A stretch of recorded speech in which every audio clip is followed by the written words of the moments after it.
Hey guys, this is Editor Matt. I just want to give a quick message before we jump into this week's episode. In both this episode and the next, I repeatedly use the term illegal immigrant to describe characters.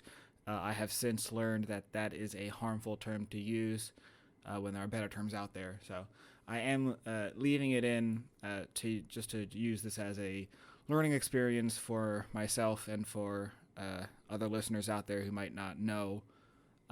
But I just want to give a brief warning that I do mistakenly use harmful and outdated terminology. With that being said, I hope you enjoy our deep dive into the lore of Sam Wilson. Hello and welcome to episode 21 of the Comic Book Club. I'm your host, Matt Lasik, and I know a lot about comic books. I'm your co-host, Kendra Forte, and I know nothing about comic books. And folks, we're going to jump right into it. Y'all already know Falcon Winter Soldier The Falcon and the Winter Soldier, is currently premiering on Disney+. Sort of serendipitously, we chose, because it's premiering on Disney+, we chose next week we're going to cover the hashtag Take Back the Shield storyline from when Sam Wilson, a.k.a. the Falcon, was Captain America. But that storyline is right in the middle of that run, and there's a lot of stuff that you need to know going in. I think this is our first time where we're not just like doing either a limited series or starting from issue 1 of an ongoing. So today is sort of a prep period where we're going to give you the lowdown on all of the characters and events that were happening at the time of this storyline, so that you know what they're talking about when you start reading, when we start discussing it for next week's episode. So, to start, we are going to talk about Samuel Wilson himself, the high-flying Falcon. Now, usually with these characters, I would start by digging into their backstories, but Sam's backstory is really, really up to change.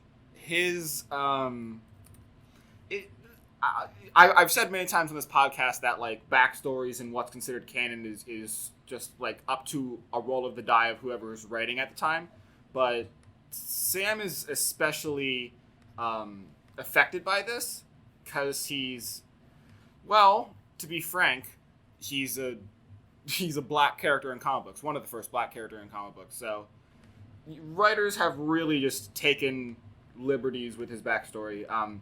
There is a fellow nerd, another podcast host that I follow on Twitter, who summarized it pretty well. I'm quoting his tweet. This is Jake Young on Twitter saying, "His origin swings wildly. He's been a happy-go-lucky bird enthusiast, a social worker turned mafia gunman, a mutant, a troop, a whiz-kid teen. It's kind of up to each writer to fill in the blanks of, quote, Captain America's black friend with Raptor thematics." So, I believe earlier in this run that we're covering, they do sort of have a bit of a flashback. What's important is that Sam, the solid through lines is that Sam was a youth growing up in, I've completely forgotten where. I'm sorry. You'd think I would have had this prepared. Harlem. He grew up in Harlem. Of course he did. I don't know why. It's Marvel Comics, so the character's in New York. I don't know why I even considered otherwise. Sam Wilson grew up in Harlem. His father was a minister. One day when they were walking home from church, there was a fight going on in the street, so his father tried to stop him. Just, your typical Uncle Ben thing of father figure tries to do the right thing, gets killed for it, but imparts wisdom on young eventual hero. So yes, Sam's father would go in to try and stop the fight, ended up being killed, leaving Sam on his own with his siblings. Eventually, he would, when he was a young adult, he would start working for the mob under the nickname Snap Wilson. And while working for the mob, he took an assignment that took him to Rio de Janeiro. While there, he was kidnapped by the Red Skull and taken to a remote Caribbean island, where Red Skull sort of manipulated him with a reality-changing object known as the Cosmic Cube, thus giving him the whole bird shtick. So, really it just means it gives him the ability to telepathically communicate with any birds. That's his superpower. In case you didn't know, the Falcon actually does have a superpower, and it's that he can talk to birds with his brain. I did not know that. Yeah, they kind of cut that out of the MCU. Honestly, that's something I'm a little miffed about, is that they made Red Wing, who is usually Falcon's pet Falcon, they made Red Wing into a drone, which is so much more boring. In this run, actually, in the earlier issues of this run, Red Wing got bit by a vampire. So at this point in the story where we're hopping in for Take Back the Shield, Red Wing is a vampire bird that Sam can telepathically communicate with. So yes, and some as I said, his backstory sometimes changes with the writers. Sometimes he's always been a criminal. Sometimes it's that he was only a criminal in his past because the Red Skull made it so with the Cosmic Cube, because reality things ? It's very inconsistent. But Sam would go on to take the codename the Falcon, and would be Captain America's, I think, longest running sidekick, second only to maybe Bucky, aka the Winter Soldier. For a long while, the mainline Captain America ongoing was called Captain America and the Falcon, similar to Batman and Robin. So I don't believe, I'm not sure about this. I know that Black Panther was the first African, the first black superhero, but Sam may have been the first African American superhero, but I'm not sure on that. So, but he's definitely he is probably Marvel's second most prominent non-white character. The first obviously being Black Panther. Y'all remember? Would you disagree? I gotta give it to Sam. Interesting. He might be. I mean, lately it's Black Panther, but before the movie, it was Sam. Okay. Interesting. I will say, I am a white male, so I do not have the. I wasn't as tuned in to the. What not my place to make any deterministic claims. So don't get me wrong, Black Panther created a movement. Yeah, it was a time. Mm-hmm. So I did Google it. Sam Wilson was the first African American superhero, appearing in 1969. Black Panther appeared in I think earlier in the 60s. I'm not sure when exactly. I had no idea who Black Panther was until the movie. Okay, interesting. Yeah, the Black Panther movie really was a massive cultural upheaval.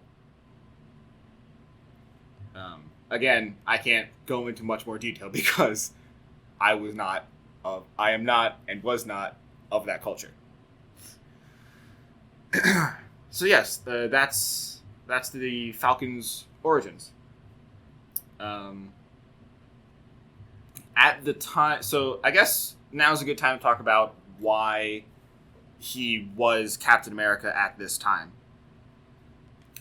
So I don't remember what the exact event is, but the long and short of it is that Steve Rogers got the super serum sucked out of him, which turned him into an old man. And it's not, I'm not being funny. Literally, it was sucked out of his blood. It'd be like that. It just be like that sometimes. So yeah, Steve was an old man. Obviously couldn't be Captain America anymore. So he decided to entrust the shield to Falcon, to Sam. And there is a similar scene like that in the... This is what the scene at the end of Endgame is based on. Mm-hmm. But it's not... It's the comics did it differently, because it wasn't like, Steve's an old man, so now he's just going to disappear. Steve was still a presence in the Marvel Universe. He took on sort of like a man in a chair role at Shield because he still had the brain of Captain America, so he had all that tactical knowledge and human relations knowledge. He just didn't have the body anymore. Fast forward a couple months to the first major event in All New, All Different Marvel, which was the rebranding of Marvel following the 2015 Secret Wars event. The first major crossover was an event called Standoff, where it was revealed that Maria Hill, I don't know who that is. She is okay. Do you know the white woman with the dark pixie cut from Shield in the MCU? No. No. Okay. I'm going to pull up a picture of Maria Hill in the MCU. Oh, is that who's played by I forgot her name. Kobe something. This woman. Yes, I know her. Yes. So she is just sort of a generic Shield grunt. Well, not like she's a high-level Shield grunt in the movies. In the comics, after the original White Nick Fury basically killed a god and was thus punished for it, she replaced him as head of Shield. Standoff was about how it was revealed that Maria Hill had been taking captured supervillains and essentially brainwashing them with a cosmic cube and putting them in a little gated community called Pleasant Hill, where she had basically convinced them all that they were just like suburban people. Are the cosmic cubes different from the Infinity Stones? Yes. So the MCU features a cosmic cube, but it is referred to as the Tesseract, and it is the housing for the space. They're very different in the comics. They're fully separate from the Infinity Stones. They are artificially generated objects that, when you're holding on to one, it can fully change reality to the user's will. And it's usually what Hydra and or AIM are trying to either possess or build at any given time. Usually the Red Skull wants or has a cosmic cube.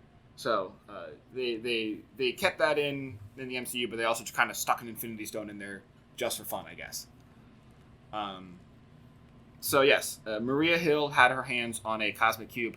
This cosmic cube, however, was different. This one was sentient. It had given itself the sentience of like a young girl, and it had named itself Kobik, spelled Kobik. Sure. Dude. Yeah. So it was. So it's like, I'm gonna make all these bad people nice and happy by brainwashing them and sticking them in suburbia. So eventually, the Avengers, with Sam Wilson as Captain America leading them, would find out. Villains would start shifting back into their old villainous forms, fights start, etc., etc. But why? Just leave them happy and suburban. I think it's like the human rights implications. And Villains don't have human rights. Yeah, well, Once you wake up and choose murder, you let go of your human rights. Okay. Now we're getting into American justice discussions, and I didn't want to do that because we're here to talk about comic books. Okay. I think it's mostly just because like Maria didn't tell anyone that she was doing this. I can see that being a problem. Yeah, it's like your typical shady government dealings thing. So the Avengers would enter Pleasant Hill. I think for a time they became residents of Pleasant Hill, but they would eventually get undone. Anyways, during this event, one of the more significant Captain America villains named Crossbones, who had a brief stint in the MCU, I believe he was the suicide bomber at the start of Civil War that Scarlet Witch throws into a building. Okay. Yeah, he's like not important at all in the MCU, but he's very significant in comics. Steve is still an old man at this point, so Crossbones is basically wrecking him in a bowling alley in Pleasant Hill. And during this fight, Kobik, the sentient cosmic cube, gets involved and restores Steve to his former glory of being all super soldiery. And he kicks Crossbones to the curb. But, and this is important, he does not take the shield back from Sam. So now there's two Captain Americas. There's Sam Wilson and Steve Rogers, both operating under the name Captain America. But Sam Wilson still has like the original round shield, the special vibranium thingy. However, and this is where it gets weird, so bear with me. It is eventually revealed that while Kobik was being quote-unquote raised by S.H.I.E.L.D., she had also been in contact with the Red Skull because something woobity woobity, I've made like 12 cosmic cubes so I know how to use them type of thing. One way or another, Red Skull also manages to like get his... Not like get his hands on Kobik because she's like a 4-year-old girl. Well, not 4-year-old. It's I don't know how old she is. Old enough to talk and like have conversations. Anyways, that's not important. What's important is that over time, so Kobik would basically spend her days in S.H.I.E.L.D. custody doing what they wanted her to do, and then spend her nights in like Red Skull's weird European castle where he's like, actually, Hydra's pretty cool, and you should change things to make Hydra be in power. So, Kobik would have it ingrained in her that Hydra is actually a force for good. So, at this moment during the standoff event, when she changes Old Man Steve back into Normal Man Steve, she also changed his personal history so that he was a Hydra agent since childhood, basically. Yeah. It was a real big thing back in 2016. I remember the headlines about it because this wasn't revealed during the standoff event. In the aftermath of standoff, Steve got his own ongoing called Captain America Steve Rogers, and in issue 1, it ends with him throwing a fellow hero out of a plane and basically looking at camera and saying, "Hail Hydra," which like broke people's minds, obviously. It was then revealed in like issues 2 or whatever that like, oh, it's because Kobik, whatever, reality changing. So yeah, that's sort of some context for why, because Steve does make appearances in the issues that we're going to read, and he's straight up a jerk. We'll talk about it more when we're actually talking about the issues, but he like deliberately and maliciously manipulates Sam into doing things that makes him look like a loser in the public eye. The other big event that happened basically literally right before the issue we're starting on was Civil War II. So, the first Civil War event, which was in 2007, and was the basis for the MCU movie with the same name, was, and I'm not exaggerating, the biggest comic book event of the 2000s. It's one of the few comic book events that actually had long-lasting repercussions that didn't just like disappear after 6 months. So, for those of you who don't know, the first Civil War event was about a bill called the Superhuman Registration Act that required every masked hero and villain to register their name and personal identity with the government. Every hero and villain? Yeah, well... They were like, villains, I understand you're a villain. However, we need your personal information. I mostly mention that because part of the event is that they would eventually conscript... They would pull a Suicide Squad and conscript the villains into doing their dirty work. So it basically split the superhero community in half, with Iron Man leading the pro-Registration Act side and Captain America leading the anti-Registration Act side. And... Dude, why? Everyone knows you are Steve Rogers. Do they not? Yeah, but it's still an infringement on people's privacy, and you know, Steve has always, well, up until he became Hydra, Steve has always been the personification of the American ideal, which in this case involves not having the government literally having its fingers up your pooper. Okay. it's a fascinating event. It was written by, I think, Warren Ellis. I'm going to fact check that. But it was what really set it apart is that, like, there wasn't a side that was in the wrong. It was not who I said. It was Mark Miller. Mark Miller wrote Civil War. Both sides have really good points for why it was necessary. Because the inciting incident was a group of young heroes called the New Warriors that at the time were broadcasting their superhero antics as a reality show. Due to their inexperience, they ended up getting a school full of children blown up. So that was So that was the inciting incident of Civil War. So Iron Man's side was all about, well, we want to get these people registered with the government so that we can put them through training and have, like, you know, make sure everyone has a driver's license for their superpowers. And to get organization in place. And then Captain America's side was basically like, well, you're assuming that all of the government is good guys, which is a fair argument, you know? Fascinating. We'll probably cover it someday. I'm going into this much detail because I want to hammer home the point of how bad of a sequel 2016's Civil War II was. Civil War II centered around a new young Inhuman by the name of Ulysses that had the power to see not the future, but the most probable future. And it was Carol Danvers, Captain Marvel, leading the contingency that wanted to use Ulysses' power to basically profile the future. And Iron Man leading the contingency of, no thanks, that's bad. Profiling is bad.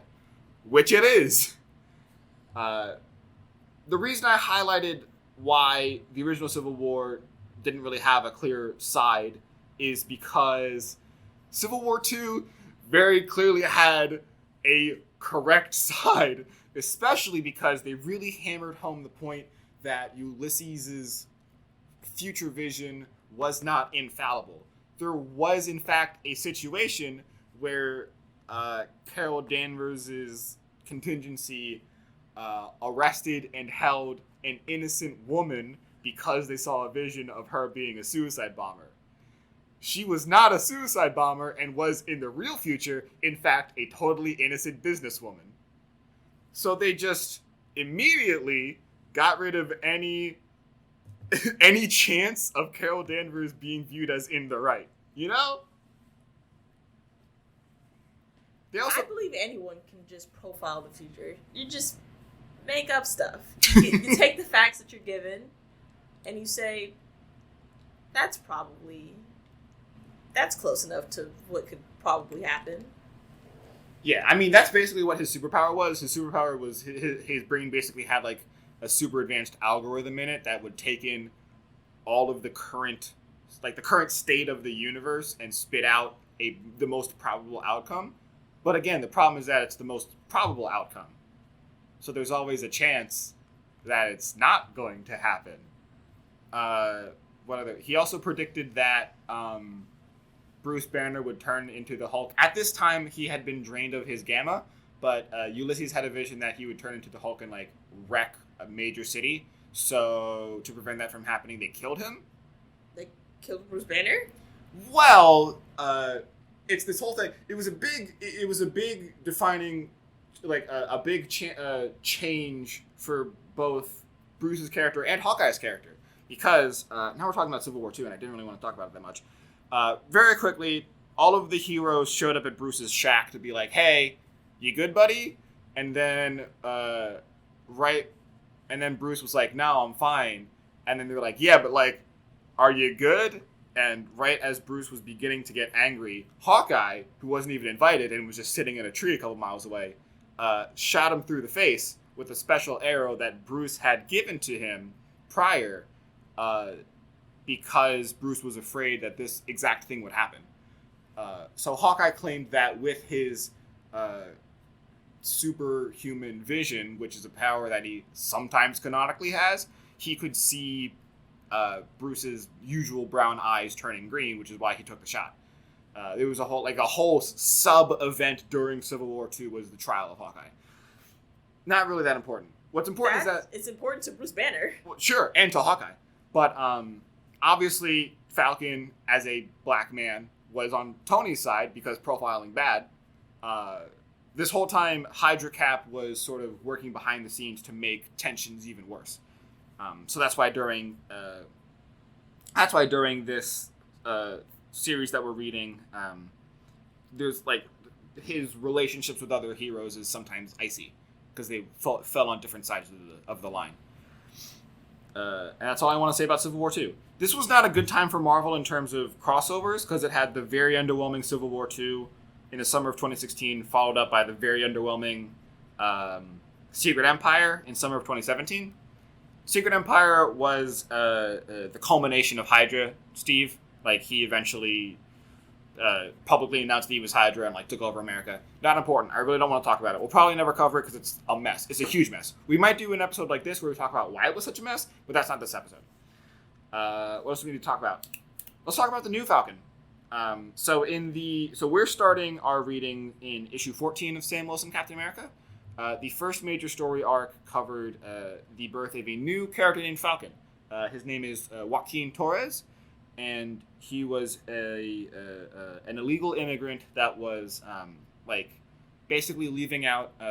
He was sort of constructed a similar to the Underground Railroad, but for illegal immigrants from south of the border. So he would set out like food and water checkpoints and help transport people.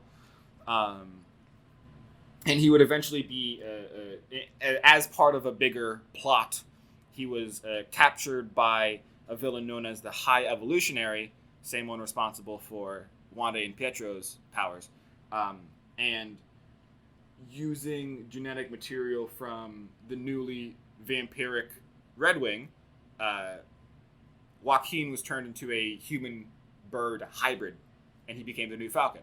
So whereas... that's gotta suck. There's Yeah. nothing more disappointing than a human-bird hybrid. I mean, he got wings now, so that's cool. His bones are hollow. He heals really quick, though, because he's also part vampire.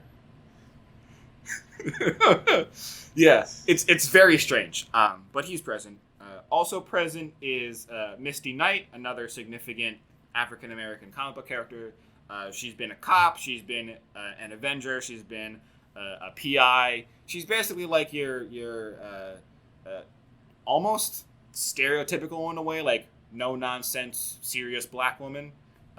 She's got a chicken metal arm, though. It's really cool.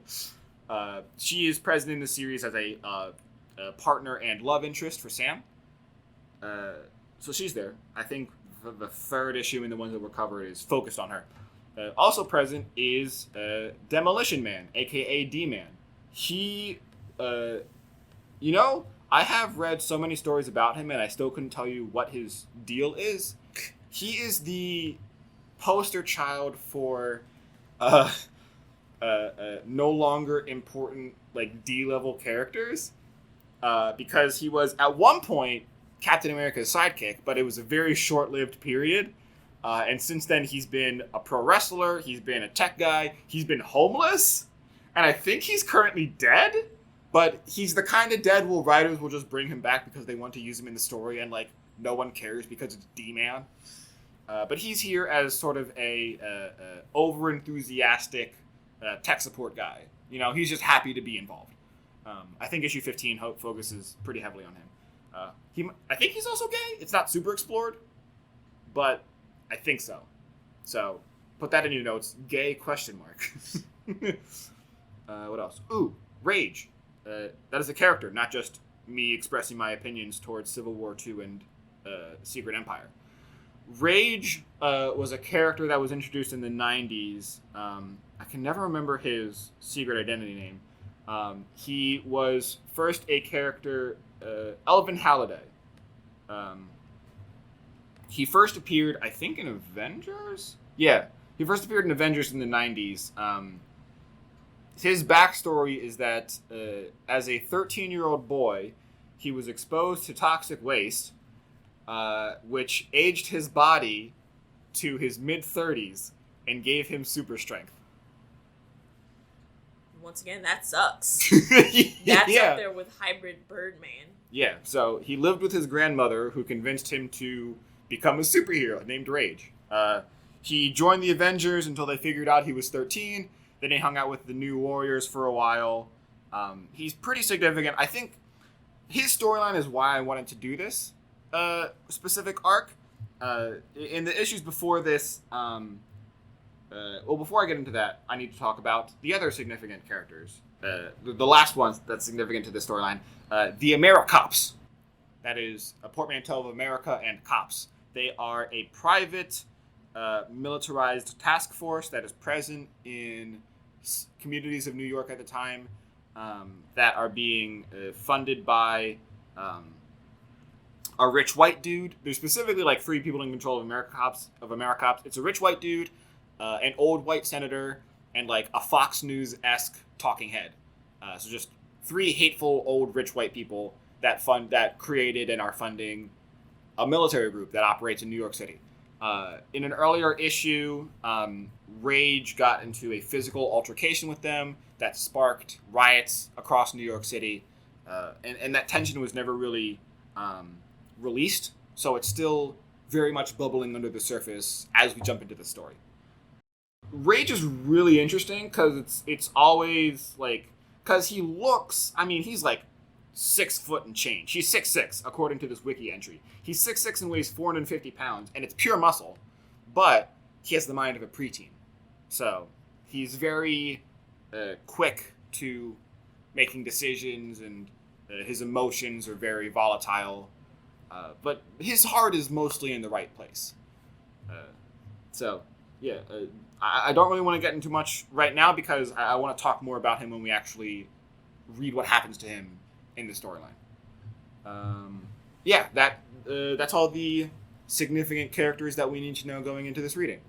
One last thing that I want to mention that I don't want to get super into because it potentially is spoilers for Falcon Winter Soldier, but in the issues right before where we're starting reading Captain America, Sam, got into a fight with a U.S. agent, a.k.a. John Walker, who, just very briefly, at one point he was a replacement Steve Rogers while Steve was frozen in the Arctic somewhere. And after Steve came back, John continued to operate under the name of U.S. Agent as sort of the U.S. military's go-to super soldier. So there was a brief storyline where the 3 rich white dudes in charge of the AmeriCops basically paid U.S. Agent to go and fight Sam because he can't have the shield. He's not the real Captain America. Because, you know, it's, I don't know. The author does sort of go out of his way to show that, because most of the public, and it's mostly old white people, do not want Sam to be, that's why the name of this story arc is called #TakeBackTheShield, because that's like the in-universe hashtag that was going around. And it is shown that it's not just because he's a black man. They do show some scenes of people being like, well, the original Captain America was a World War II veteran and actually earned the rank of captain and blah, blah, blah. And who's this Sam guy? It's not like he's saved the world 50 billion times as the Falcon. He's not a veteran. So therefore, in my mind, it's still like, you know, dumb, bigoted people. But they do sort of go out of their way to show that it's not like fully motivated by race.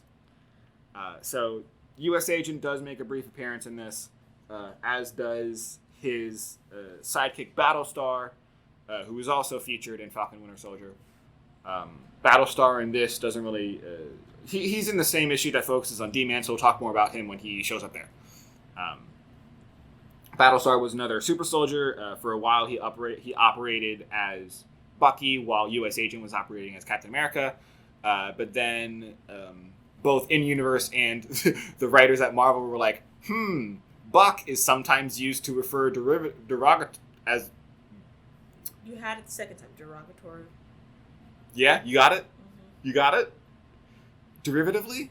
it's used as a derogatory. Buck is used as a derogatory term towards black males at times. So they decided to stop referring to that character as Bucky and instead gave him the name Battlestar. That's basically everything interesting about that character. He's just another generic, oh, I'm a strong guy. Wow, look at me go. Yeah, that is all of the prep work for Captain America Sam Wilson. And also for Falcon Winter Soldier, if you're watching that. So now you know. Although it's not really as important because comics versus MCU, whatever. Yeah. You want to talk about new Suicide Squad? Sure. Yes. So,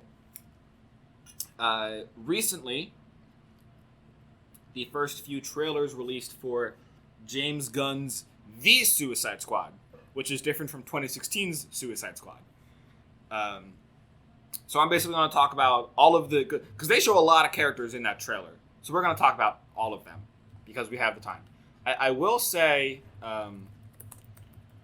before we jump into this, I want to briefly touch on the 2016 cut. First and foremost, it is not a good movie. The editing and writing is not up to par. But I believe, this is my personal stance, that there is the skeleton of a good movie in there. So, because of the success of Zack Snyder's cut of the Justice League, there is a somewhat smaller movement to get WB to get David Ayer, who was the director for Suicide Squad, to come back and finish his vision of Suicide Squad. And I believe that could be good. So here is the Comic Book Club's official statement, # release the Ayer cut. There you go. Let's jump into... First, let's talk about returning characters. So, obviously, Margot Robbie is returning as Harley Quinn. This time, not as basically a female pet for the Joker. Thank God for that. Hopefully she will not wear a shirt that says Daddy's Little Monster on it, or any dog colors. I think they kind of learned their lesson with that one. If you want to see an interesting case study in the male gaze versus the female gaze, watch 2016's Suicide Squad, then watch Birds of Prey, and compare how they portray Harley Quinn, and just like their costuming choices for that. I'm still really upset that they grew Harley Quinn's hair back out. I liked it short. Well, that's a personal opinion. Joel Kinnaman is returning as Rick Flag, who is the sort of no-nonsense soldier, who is the field leader of the Suicide Squad. I could have swore he died in the last movie. No, he didn't, because he was still there to kiss June Moon at the end. She didn't die? No, she got freed from the curse or whatever. That's crazy. We just watched this movie, Kendra. And I didn't pay attention at all. It must be noted, I think, that Kinnaman is on the record for saying that Flag will be, quote, sillier, less jaded, more naive, and funnier compared to the first film. So that's exciting. Viola Davis is returning as Amanda Waller, who is the head of the Task Force X program and the woman with her finger on the button for all of the squad's neck bombs. No changes from the first film. Looks like she's basically... Amanda Waller. Yeah, she's Amanda Waller. And Jai Courtney is returning as Captain Boomerang, who did basically nothing in the first film, except that the movie felt the need to point out he had a fetish for stuffed unicorns. So that's interesting. He got that one guy killed. Yes, he did get Slipknot, the man who can climb anything, killed. So I guess that's significant. But other than those, it looks like it's all new characters, new actors. So let's go through the new actors. Idris Elba is playing Bloodsport, who is it's interesting because Elba was initially brought on to replace Will Smith as Deadshot, and then it seems like at some point during production they switched to having him be a new character so that they could leave the door open for Smith to return as Deadshot. Unfortunately, his motivations are still the same from when he was going to be Deadshot, in that he is trying to reconnect with his daughter. Like, he couldn't have just... I guess they shot those scenes already. I'm like, we're not going to We're just gonna reshoot. leave him in. Yeah, so Bloodsport is... and all. By the way, all this information is coming straight from the Wikipedia page. So if you want to double-check my sources there. Bloodsport is described as, quote, a mercenary with a technologically advanced suit that only he can use. After shooting Superman with a kryptonite bullet, he shortens his prison sentence by joining Task Force X so that he can reunite with his daughter Tyla. In the scenes that we've seen of him from the trailers, it looks like his guns are sort of adaptive, so it's like some sort of nanotech that can change the configuration of his gun for different scenarios. So that could be fun. I just really like Idris Elba as an actor. I think he has a lot of range and is very good at what he does. So I'm excited to see him there. John Cena, yes, that John Cena, is playing Peacemaker, who is, I don't know if I can say that word on the air. He's described as a jerk Captain America. So basically U.S. agent. Cena is, the Wikipedia page describes him as, quote, a ruthless killer who believes in achieving peace at any cost. I believe there's a quote in the trailer where he says, like, I love peace, and I don't care how many men, women, and children I have to kill to achieve it. Very funny line. It looks like Cena's going to be playing as sort of the straight man for all of the wacky antics going on around him. He has also been confirmed that he will be getting his own HBO Max miniseries focusing on his character. So that's cool. That's unnecessary. No, thank you. Yeah, I agree. Unnecessary. Sylvester Stallone is voicing King Shark, who is a big CGI shark man that eats people and has, like, the brain of a small child. Very funny in the trailer, I'll say it. I'll be honest. Although it does... it feels very Groot-esque, but the whole trailer felt very Guardians of the Galaxy-esque, except that they can say bad words, which is fair because they're both being written and directed by James Gunn. So obviously they're going to have similar energies. But, you know, I think they're different enough that it's going to be pulled off. Obviously, when it comes out, people are going to be comparing it very heavily to Guardians. But, yeah, I don't know. I don't know if that comparison is very much necessary. And then Peter Capaldi will be playing the Thinker, who is typically a Flash villain. The Thinker is a supervillain that uses a technological thinking cap to become super intelligent. Like the Peter Capaldi? Apparently. Oh, he was the Doctor in Doctor Who, or one of the Doctors. Yeah. Yeah, he's in this movie. Nice. I love Peter Capaldi. Okay, cool. I did not know anything about him before doing my research for this bit. Also appearing in Task Force X, we've got David Dastmalchian as Polka Dot Man. Dastmalchian also appeared in the MCU. Do you remember in the Ant-Man movies how there's like the little comedic group that are like his sidekicks, and one of them is like a Russian hacker? Yeah. That actor, that guy. Okay. He's playing Polka Dot Man, a criminal who wears a suit covered with polka dots. That's it. That's all. Polka Dot Man is up there with like Condiment King and Calendar Man as just sort of like comic relief loser supervillains.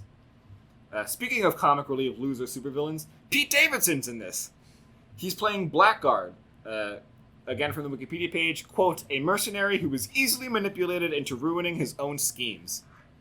His character is probably going to be the first to die. What else do we got? We have Daniela Melchior as Ratcatcher. Ratcatcher 2 specifically, the second Ratcatcher. Ratcatcher is a Batman villain who controls rats and does rat-related crimes. What is a rat-related crime? Flooding a opulent restaurant with a bunch of rats and giving them diseases and stuff. Okay. Yeah. Michael Rooker is in this. Michael Rooker is playing Savant, described in the Wikipedia page as a vigilante computer hacker. Although in the trailer it looks like he's also got some degree of like super senses or like hyper agility or something. Not much to say about him. There's a lot of characters, and once I get through the character list, I'm gonna get more into this topic. But there's a lot of characters that just like like one line about them, but I think there's a reason why. I'm going to get into my theory in a little bit. Who else we got? Pete Davidson. Blah, blah. Oh, Nathan Fillion. Yes, that Nathan Fillion is in this as Floyd Belkin, aka TDK. I'm not sure what TDK stands for yet, but I did some research. Floyd Belkin has been a character that's appeared a couple times. His first code name was Arm Fall Off Boy. His superpower was that his arm would detach and he could use it as a club. So, excited to see the Nathan Fillion rip his own arm off and use it as a bludgeoning weapon. Sean Gunn is portraying Weasel, who is an anthropomorphic weasel man. Very gross looking in the trailer. All CGI, but I feel like that's par for the course for Sean Gunn, that he's playing like a very gross character. He was Kraglin in the Guardians films. A minor supporting character. Anyways. Flula Borg, the YouTube star, is playing Javelin. Flula. I love Flula. Yeah, he's in this as Javelin, whose superpower is javelins. They've got a lot of strange people in this cast. Yeah, I know. It's really weird. And finally, we have Mei Ling Ng as Mongal, who is the daughter of Mongol, who is a intergalactic conqueror. That is our Suicide Squad. So that's far too many people. Yeah, here's what I think is going to happen. I think that there's going to be two squads. There's going to be the initial squad, which is like Pete Davidson, Michael Rooker, Nathan Fillion, Sean Gunn, and like those level of characters. And they're going to go in and they're going to get themselves captured and or killed in the first act. And then the other squad, which is comprised of Margot Robbie, Idris Elba, John Cena, Sylvester Stallone, they're going to have to go in and clean up the mess that the first squad made. That's my theory for this film. And it's sort of supported because we really don't see that many like character moments of what I'm going to call the B team. We see them like suiting up in like their big like group walking moment, but then we don't really see anything else of what they do. Oh yeah, they're all dead. Yeah, they're going to die. They're going to make a mess, and then the main squad is going to have to come in and clean it up. And hey, future me, who's seen this in August and is recording the follow-up episode, tell me if I'm right. That is the James Gunn's The Suicide Squad. I'm excited for this. Are you excited for this? I am excited. There's just so many people. There are so many people in this. Well, if I'm right, you won't have to remember half of them after they die. After that, there are still too many people. I thought there were too many people in Suicide Squad that I just did not care about. That's definitely a problem with the 2016 Suicide Squad, is that they have a lot of characters where it's their first appearance and they don't have room to breathe. And I think the same thing's going to happen in this movie. Yeah, we'll see. I mean, hey, James Gunn pulled it off with Guardians. Those were all new characters there. That's true. I also did like Guardians, though. Really? Interesting. I don't like ensemble movies. Okay, I can see that. Yeah. But yeah, there's no way that like Pete Davidson and Flula Borg and Sean Gunn are going to be interacting with Margot Robbie and Idris Elba. I just can't. That's not fathomable in my mind. I want them to somehow pull it off. I want them to somehow make all 20 characters live to the end. It's called Suicide Squad for a reason, Kendra. It's not going to happen. Most of them are going to die. That's everything that I had prepared for this week. I want Amanda Waller to like accidentally roll over onto the button in her sleeve and just decimate half the group. Oh, that's very funny. So next week we will be discussing the hashtag Take Back the Shield arc from Captain America Sam Wilson. That is, I believe, issues 14 through 21. Written by Nick Spencer. So keep an eye and an ear out for that. If you want to talk to us about literally anything, if you have comments on stuff that we've discussed, if you have corrections that you want us to make known, if you have stuff that you want us to read on a future episode, if you have topics you want us to deep dive into like we did today, If you just have a funny joke that you wanted to tell us, literally anything, we are desperate for audience interaction. You can email us at cbbcpod on Twitter. That's at cbbcpod. Did I say email and then say on Twitter? I think I did. You can tweet us at cbbcpod on Twitter. That's at cbbcpod on Twitter. Or you can email us at cbbcpod@gmail.com. I have been your host, Matt Lasik. I have been your co-host, Kendra Forte. And until next week, Excelsior!